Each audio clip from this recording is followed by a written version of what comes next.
जो आप लोग आगे आने वाले समय में देखेंगे, इस ट्रस्ट के नेतृत्व में और इस ट्रस्ट के बैनर तले छत्र छाया में माननीय सुप्रीम कोर्ट में काशी विश्वनाथ से संबंधित बहुत अहम याचिकाएं दाखिल होने वाली हैं। माननीय हरिशंकर जैन साहब आज यहाँ पे उपस्थित नहीं हो पाए, वो उन्हीं चीज़ों में माननीय सुप्रीम कोर्ट में इस समय व्यस्त हैं और कल तक वो हमें पूरी उम्मीद है कि यहाँ बनारस आ जाएंगे और ये सारी चीज़ें इस ट्रस्ट के नेतृत्व में होंगी। और एक ही मकसद है कि ये जो लड़ाई हमने शुरू की है, जितने लोगों ने, काशी वासियों ने लड़ाई शुरू की है, इस लड़ाई को हम लॉजिकल कंक्लूजन तक ले। क्या विश्व ट्रस्ट का अनाउंसमेंट करना, मतलब ये किस तरीके का धमाका देना, क्या संदेश है आपका? नहीं, ट्रस्ट बहुत पहले ही बन चुका था। आज ट्रस्ट की पहली मीटिंग थी और हमारा यही संदेश है, यही हमारा मकसद है कि जितने लोग हैं जो काशी विश्वनाथ के केस में याचिकर्ता हैं, वो सब एकजुट हैं, एक यूनाइटेड हैं और आप सबको भी जो अलग अलग अफवाहें मिलती रहती हैं उन अफवाहों में ना आए। जो भी है यहाँ का कॉमन स्टैंड, यहाँ के जितने वरिष्ठ और सीनियर लोग हैं वो आपके सामने रखेंगे। ठीक है, थैंक यू। अभी इस ट्रस्ट में कोई रोल नहीं है, उनको हम नहीं लेंगे। जैसे कि हमने आपको पहले ही बताया कि उन्होंने केस विड्रॉ करने की बात कही थी और जो केस विड्रॉ करे वो केस की मूल भावना से अलग हो गया, इसलिए हम उनको इस ट्रस्ट में नहीं लेते। विष्णु जी, एक बात कहिए, आप कह रहे हैं कि सारे लोग कोऑर्डिनेशन करके काम करेंगे, इस ट्रस्ट की जरूरत क्यों पड़ी? क्योंकि जितेंद्र सिंह बिसेन आपसे अलग हुए, कुछ उनका जो विश्व वैदिक सनातन संघ था वो जब अलग हुआ उसके बाद आपने इस ट्रस्ट की स्थापना की? नहीं, ऐसा नहीं है। बहुत पहले से बात चल रही थी। जितने हम यहाँ पे जितने वरिष्ठ लोग हैं, माननीय राम प्रसाद जी, सोहनलाल आर्य हैं, बहुत पहले से बात चल रही थी कि जितने लोग हैं और जितने मुकदमे फाइल हुए हैं, सब क्लब होके एक कोऑर्डिनेशन में आगे बढ़ें और इसीलिए इस ट्रस्ट का निर्माण करने की जरूरत पड़ी है।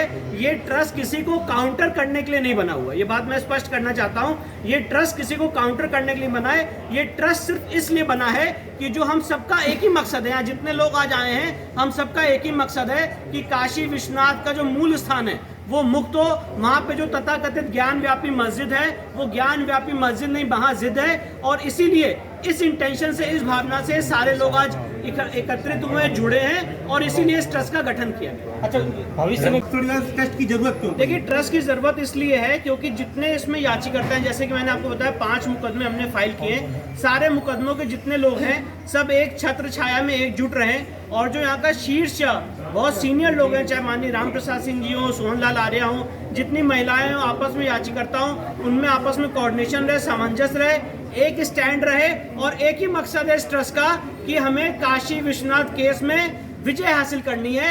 उस मकसद से ट्रस्ट का गठन किया। इसका स्वरूप कैसा रहेगा? इसका स्वरूप कैसा रहेगा? इसमें कौन कौन लोग सदस्य रहेंगे?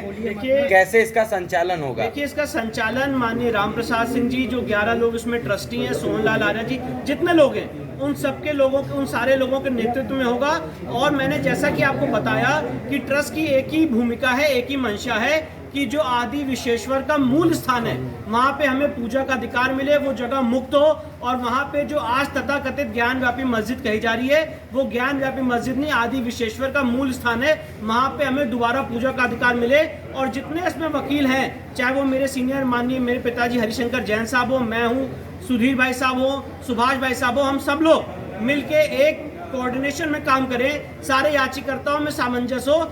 इस माध्यम से माननीय राम प्रसाद सिंह जी ने, सोहनलाल आर्य ने और जो हमारी जितनी महिलाएं हैं, सारे याचिकर्ताओं ने मिलके ये निर्णय लिया है कि इस ट्रस्ट का गठन किया जाएगा और गठन हो चुका है और अब इस ट्रस्ट के माध्यम से सारी याचिकाएं लड़ी जाएंगी। क्या इसकी वित्तीय सहायता मिले ना मिले वो इस ट्रस्ट का मकसद नहीं है। लेंगे कि नहीं लेंगे ये नहीं, देखिए, ये बात मैं आज भविष्य में हम क्या करेंगे ये तो मैं नहीं आपको आज बता सकता हूं, पर मैं ये बात कहना चाहता हूं कि हमारा इंटेंशन इस ट्रस्ट के माध्यम से कोई पैसा कमाना या किसी भी तरह का प्रॉफिट मैकेनिज्म नहीं है। हमारा इंटेंशन यही है कि जितने याचिकर्ता हैं इस केस में एकजुट हों, एक साथ आएं और एक जो हमारी मकसद है, एक जो हमारी लड़ाई है, उसको हम आगे लेके जाएं। विष्णु जी, सुनवाई चल रही है मामले की, ऐसे में आप एक न्यास परिषद बना रहे हैं, एक ट्रस्ट बना रहे हैं, मुस्लिम अगर कल इस मामले को न्यायालय में उठाता है, इस पर तो इसमें इलीगल क्या है? कोई मुझे बताए, इलीगल है क्या कोई का? आज हमने ट्रस्ट बनाया है कानूनी लड़ाई को अच्छे कोऑर्डिनेशन के लिए, तो उसमें इलीगलिटी क्या है? कानून का कोई ऐसा प्रावधान है क्या जो हमें रोकता है कि नहीं आप लीगल कोऑर्डिनेशन के लिए, लीगल लड़ाई के लिए ट्रस्ट नहीं बना सकते। श्री कृष्ण जन्मभूमि मुक्ति के लिए ट्रस्ट बना हुआ है, राम मंदिर मुक्ति के लिए न्यास बना हुआ था, ट्रस्ट बना हुआ था। तो जो इतनी बड़ी लीगल लड़ाई लड़ी जाती है उसमें आपस में सामंजस्य कोऑर्डिनेशन से ही ये सारे काम होते हैं और इसीलिए इस ट्रस्ट का निर्माण किया। कल न्यायालय में क्या स्टैंड होगा सर? देखिए कल न्यायालय में मुस्लिम पक्ष की बहस है और मुस्लिम पक्ष की बहस होने के बाद हम अपनी बहस रखेंगे। जैसे कि मैंने आपको बताया 25 सुप्रीम कोर्ट के जजमेंट्स हम साइड करने जा रहे हैं, जिससे हम ये कोर्ट के सामने क्लैरिफाई करेंगे और जस्टिफाई करेंगे कि हमारा केस एविडेंस की कसौटी पे खड़ा उतरेगा, हमारा केस आगे बढ़ेगा। ऑर्डर 7 रूल 11 की स्टेज पे स्पष्ट और सेटल्ड लॉ है कि केस की जो डिफेंस वर्जन है वो नहीं देखा जा सकता है, हमारे सिर्फ प्लेन एवर्मेंट्स देखे जाएंगे और हमारे प्लेन एवर्मेंट्स बहुत स्पष्ट हैं कि वहाँ पे हमारा जो अधिकार है पूजा का वो अधिकार हमें मिले, इसीलिए एविडेंस की कसौटी पे केस आगे बढ़े, ऐसी हमारी मांग। हम लोग देश भर से वित्तीय मदद भी लेंगे आप जो लोग? देखिए अभी हमारा इंटेंशन कोई वित्तीय मदद का नहीं है और कभी भी हमारा इंटेंशन इस केस में वित्तीय मदद का नहीं रहा। हमारा एक ही इंटेंशन रहा है कि कैसे हम आदि विश्वेश्वर के मूल स्थान को मुक्त कराएं और उसके लिए काशीवासी, काशी के जितने याचिकर्ता हैं, यहाँ के लोकल लोग हैं जिन्होंने इस त्रासदी को झेला है, हमने झेला है, हमारा यही मकसद है कि उस मूल स्थान को मुक्त करा जाए। इसमें किसी भी तरह से कोई वित्तीय लाभ या उसकी हानि उसकी कोई बात नहीं आती है।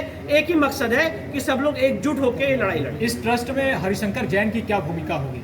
देखिए हरिशंकर जैन साहब हम सबके गुरुजी हैं, हम सबके सीनियर हैं, हम सबके प्रेरणा स्रोत हैं और जितनी लीगल लड़ाई जो भी लीगल लड़ाई लड़ी जानी है वो माननीय हरिशंकर जैन साहब के नेतृत्व में उनके आशीर्वाद से, उनके निर्देशानुसार ये सारी लीगल लड़ाई चली। विष्णु जी, आपने कहा कि इस ट्रस्ट के माध्यम से सबको आपसी सामंजस्य बनाने की बात कर रहे हैं, लेकिन जो मुख्य केस है ज्ञानवापी मस्जिद और माँ सिंगार गौरी का, उसमें मुख्यवादी राखी सिंह है, वो इस पूरे ट्रस्ट से बाहर हैं। उनको ना आप लोगों ने नोटिशन दिया, ना कोई इन्फॉर्मेशन दिया कि कोई ट्रस्ट। देखिए बड़ा अच्छा आपने सवाल पूछा। जो राखी सिंह का मुकदमा है सिविल सूट नंबर 693, उसमें मुख्यवादी का लीगल कंसेप्ट में कोई मुख्यवादी नहीं होता है। 5 महिलाएं मुख्यवादी हैं, किसी का नाम ऊपर हो जाए, किसी का नाम नीचे हो जाए, उससे कोई मुख्यवादी या पिछलावादी नहीं हो जाता है। सारी महिलाएं अपना राइट असर्ट कर रही हैं।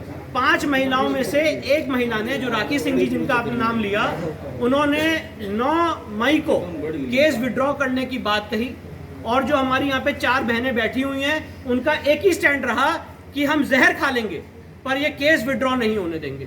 और उसी इंटेंशन से, उसी क्लीन भावना से, उसी मकसद से, जैसे कि मैंने आपको पहले बताया कि काशी विश्वनाथ मुक्त हो, इसी इंटेंशन से ये केस दाखिल किया गया है। कोई केस यहाँ विड्रॉ नहीं होने वाला है, कोई कॉम्प्रोमाइज नहीं होने वाला है। ये जितने याचिकर्ता हैं सब में कोऑर्डिनेशन है, सबका एक ही मकसद है।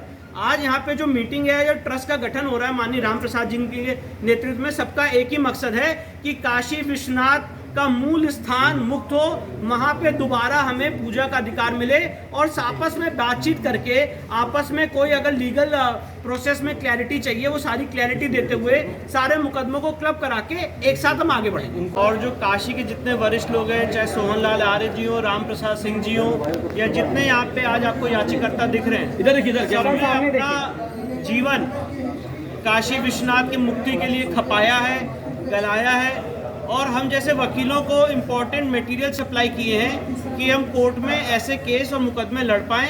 और उसके पीछे सबसे बड़ी भूमिका माननीय राम प्रसाद सिंह जी की, सोहन लाल सिंह जी की, जो चारों हमारी महिलाएं हैं और बाकी जितने अन्य याचिकर्ता हैं, चाहे महंत जी हो, जितने लोग हो, सब ने बहुत इम्पोर्टेंट भूमिकाएं निभाई हैं। और जो हमारे यहाँ पे 5 मुकदमे चल रहे हैं काशी विश्वनाथ से संबंधित, जिसमें हमने 5 कोस अभिमुक्त एरिया भी मांग की है और साथ ही साथ ये मांग की है कि जो आज की तथाकथित ज्ञान व्यापी मस्जिद है वो ज्ञान व्यापी मस्जिद नहीं, भगवान शिव का, भगवान आदि विश्वेश्वर का ओरिजिनल मूल स्थान है, जहाँ पे हिंदू सदियों से पूजा करता चला आ रहा है। वहाँ पे पूजा के अधिकार की मांग इन 4 महिलाओं ने, माननीय राम प्रसाद सिंह जी, माननीय सोहन लाल सिंह जी, इन सब की मदद से हम लोगों ने केस फाइल किया है। कल इस मामले की सुनवाई है और इस ट्रस्ट का यही एक ही उद्देश्य है कि किसी भी तरह से, चाहे वो लीगल लड़ाई हो, चाहे वो लड़ाई आपस में सामंजस्य की हो, हर एक चीज़ में इस लड़ाई को हम लोग जीतें और इस लड़ाई को एक लॉजिकल कंक्लूजन तक ले जाएं, जहां तक हिंदू पक्ष की तैयारी की बात है, हमने करीब से करीब 25 रूलिंग, मेरे जो सीनियर है माननीय हरिशंकर जैन साहब, 25 जजमेंट सुप्रीम कोर्ट के हम साइड करने जा रहे हैं, जिससे ये प्रूव होगा कि जो उनकी एप्लीकेशन है मेंटेनेबिलिटी की, उसमें कोई तथ्य नहीं है, वो एप्लीकेशन डिसमिस की जाएगी और ये केस आगे एविडेंस की कसौटी पे खड़ा उतरेगा। हमारी लीगल टीम में माननीय सुधीर जी, माननीय सुभाष जी जो हमारे बड़े भाई हैं, उन सब की बहुत अहम योगदान भूमिका रही है और हम सबका यही विश्वास है कि हम काशी विश्वनाथ का केस लॉजिकल कंक्लूजन तक ले जाएंगे और निचली अदालत में माननीय डिस्ट्रिक्ट जज के सामने जितनी मेहनत हो सकती है लीगल प्लीडिंग्स की, वो सारी मेहनत इस न्यास की छत्र छाया में हम लोग करेंगे। अच्छा, कौन